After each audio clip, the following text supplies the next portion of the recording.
Hello everyone. इस video में हम डिस्कस करेंगे टॉर्टिकोलिस यानी राय नेक के बारे में।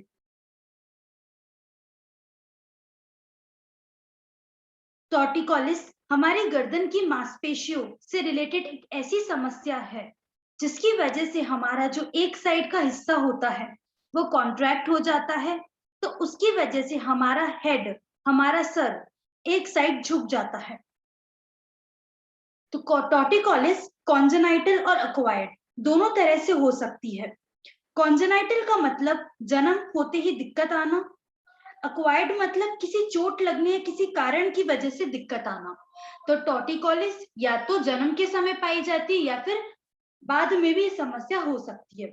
इसमें हमारी जो गर्दन की मांसपेशियां है और जो वहां से जो रक्त का बहाव है उसमें डैमेज आ जाता है, उसमें दिक्कत आ जाती है, जिस वजह से हमारा जो सर है एक तरफ झुक जाता है और हमारी चिन जो है वो अपोजिट की तरफ यानी उल्टी डायरेक्शन में चले जाती है।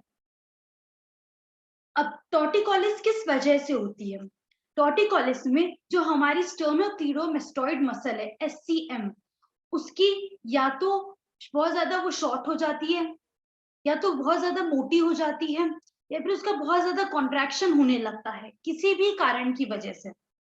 ये सिर्फ एक ही तरफ दिक्कत देखने को मिलती है, यानी एक साथ दोनों तरफ टॉर्टिकोलिस की दिक्कत यानी स्टर्नोक्लीडोमास्टोइड की शॉर्टनिंग होना या लेंथनिंग होना या थिकनिंग होना नहीं होता। तो इसलिए ये यूनिलेटरल है, यानी एक ही तरफ दिक्कत देखने को मिलती है। तो एक ही साइड का जो हमारी स्टर्नोक्लीडोमास्टोइड मसल है, जब वो शॉर्ट हो जाती है, बहुत ज्यादा छोटी हो जाती है, या फिर बहुत ज्यादा मोटी हो जाती है, या फिर उसका एबनॉर्मल कॉन्ट्रैक्शन होने लगता है, वो एबनॉर्मल मूवमेंट करने लगती है, कॉन्ट्रैक्ट करने लगती है, तो जिस वजह से हमारी जो गर्दन की मांसपेशियां और भी कमजोर होने लगती है, जिस वजह से हमारा जो हेड है वो एक तरफ झुक जाता है और चिन उसके अपोजिट साइड चला जाता है। अब स्टर्नोक्लीडोमास्टोइड मसल के बारे में हम बात करते हैं, तो हमारी जो गर्दन की मांसपेशी है उसमें ये बहुत बड़ी मांसपेशी है और सबसे ऊपर पाई जाती है, ऊपर वाली सतह में पाई जाती है, सुपरफिशियल होती है सर्वाइकल मसल स्टर्नोक्लीडोमास्टोइड। इसका मुख्य काम होता है हमारे सर को रोटेट करना दूसरी तरफ और हमारी गर्दन को फ्लेक्स करना, यानी रोटेशन का, और फ्लेक्शन का काम होता है नेक का। रोटेशन हमारे अपोजिट साइड करता है ये, और नेक का फ्लेक्शन करता है। तो स्टर्नोक्लीडोमास्टोइड का ये काम होता है। अब स्टर्नोक्लीडोमास्टोइड दो हेडेड नेक मसल है, यानी दो हेड होते हैं इसके, और इसके नाम में ही लग रहा है, स्टर्नो मतलब स्टर्नम, वो भी मेनुब्रियम जो होता है स्टर्नम का पार्ट वो, क्लीडो मतलब क्लेविकल, और मेस्टोइड मतलब टेम्पोरल बोन का पार्ट है मेस्टोइड प्रोसेस को। तो स्टर्नोक्लीडोमास्टोइड इसके नाम में ही इसका ओरिजिन और इंसर्शन छुपा हुआ है। तो इसके दो हेड होते हैं क्योंकि दो हेडेड नेक मसल है। तो एक हेड होता है स्टर्नल हेड और एक हेड होता है क्लेविकुलर हेड।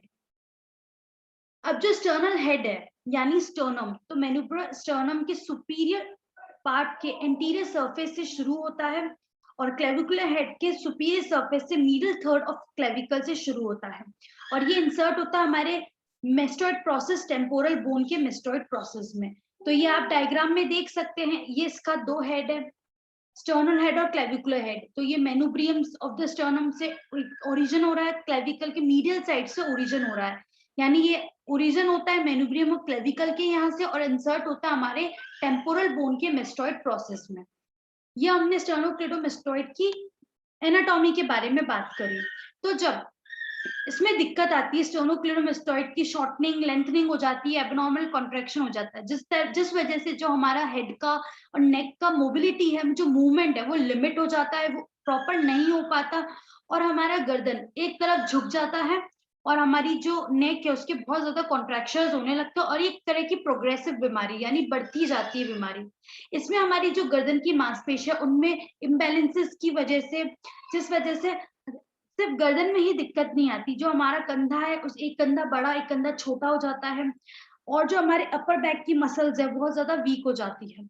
अब इस स्टर्नोक्लीडोमास्टोइड की जब दिक्कत आती है तो इसमें हमारा जो स्टर्नोक्लीडोमास्टोइड मसल्स है इसके अंदर जो कोलेजन फाइबर्स है उनका डिपोजिशन होने लगता है, बहुत ज्यादा कोलेजन फाइबर्स बनने लगते हैं, ये प्रोटीन है, एबनॉर्मल तरीके से फाइब्रोब्लास्ट होने लगता है, जिस वजह से हमारी जो मसल्स है उसमें बहुत ज्यादा एक कॉन्ट्रैक्शन सा उत्पन्न होने लगता है, बहुत ज्यादा एबनॉर्मल कॉन्ट्रैक्शन होने लगता है। अब टॉर्टिकोलिस भी कई तरह के होते हैं। पहला है टेम्पररी टॉर्टिकोलिस। ये टॉर्टिकोलिस कुछ दिनों से लेके 1 हफ्ते तक रहता है, ज्यादा लंबे समय तक नहीं रहता। इसमें जो हमारी मसल है, मांसपेशी स्टर्नोक्लीडोमास्टोइड, उसमें लिम्फ, वहां पर लिम्फ नोड्स होते हैं, वो बहुत ज्यादा उसमें सूजन आ जाती है, उसकी दिक्कत आ जाती है। या फिर हमारे कान में इन्फेक्शन हो गया है, अगर हम जैसे बहुत देर तक हम बाइक चला रहे हैं, ठंडी हवा में हमारा मुंह लग रहा है या कान लग रहा है, तो इन्फेक्शन की वजह से, कोल्ड की वजह से ये दिक्कत आती है, तो ये टेम्पररी होती है। दूसरी है फिक्स्ड टॉर्टिकोलिस। ये यानी कि परमानेंट टॉर्टिकोलिस है, ये हमेशा जब तक आप हो तब तक रहती है। इसमें जो मांसपेशी है या हड्डी है, उसमें कोई स्ट्रक्चर उसका चेंज हो गया, बाय बर्थ डिफॉल्ट है स्ट्रक्चर, इस वजह से टॉर्टिकोलिस की ड्राई नेक की दिक्कत आती है। मस्कुलर टॉर्टिकोलिस, ये भी एक तरह का फिक्स्ड टॉर्टिकोलिस है। इसमें जब हमारी एक साइड की जो नेक की मांसपेशी है, जैसे हमने बात करी एससीएम की, स्टर्नोक्लीडोमास्टोइड की, जब वो टाइट हो जाती है या फिर बहुत ज्यादा लूज हो जाती है, उसमें कोई दिक्कत आनी शुरू हो जाती है, तो जिस वजह से इन मांसपेशियों की वजह से टॉर्टिकोलिस की दिक्कत आती है। फिर क्लिपीफेल सिंड्रोम, ये एक तरह की रेयर बीमारी है, ये बाय बर्थ देखने को मिलती है कॉन्जेनाइटल, जिसमें जो बच्चे का जो नेक है वो बहुत ज्यादा इनकरेक्टली रहता है, मतलब अच्छे से नहीं रहता, जिस वजह से जो ये किस कारण की वजह से होती है, तो जो बच्चे की जो नेक की जो सर्वाइकल वर्टिब्राज है, 2 वर्टिब्रा आपस में फ्यूज कर जाती है, जुड़ जाती है, चिपक जाती है बाय बर्थ ही, जिस वजह से ये दिक्कत आती है पेशेंट को।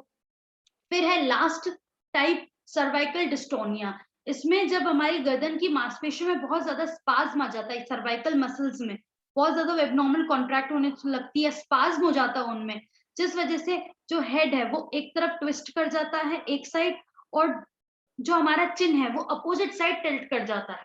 तो ये हमने बात करी है टॉर्टिकोलिस यानी रायनेक के बारे में, जिसमें हमारी जो स्टर्नोक्लीडोमास्टोइड मसल है उसकी शॉर्टनिंग हो जाती है एबनॉर्मल तरीके से, या एबनॉर्मल तरीके से वो बढ़ जाती है, मोटी हो जाती है, टाइट हो जाती है, या फिर उसका एबनॉर्मल कॉन्ट्रैक्शन होने लगता है, जिस वजह से हमारी गर्दन में दिक्कत आनी शुरू हो जाती है। यहाँ सिर्फ गर्दन में ही नहीं दिक्कत रहती, इससे सर में भी पेशेंट को दर्द होता है, जो आसपास की जो गर्दन की मांसपेशी है उसमें भी दिक्कत आती है, हेड के साथ साथ नेक का भी मूवमेंट रुक जाता है, मोबिलिटी रुक जाती है, उसके साथ साथ शोल्डर हाइट्स इक्वल नहीं रहती है, और पेशेंट को बहुत ज्यादा चक्कर आते हैं, एंजाइटी हो जाती है, दिक्कत आती है।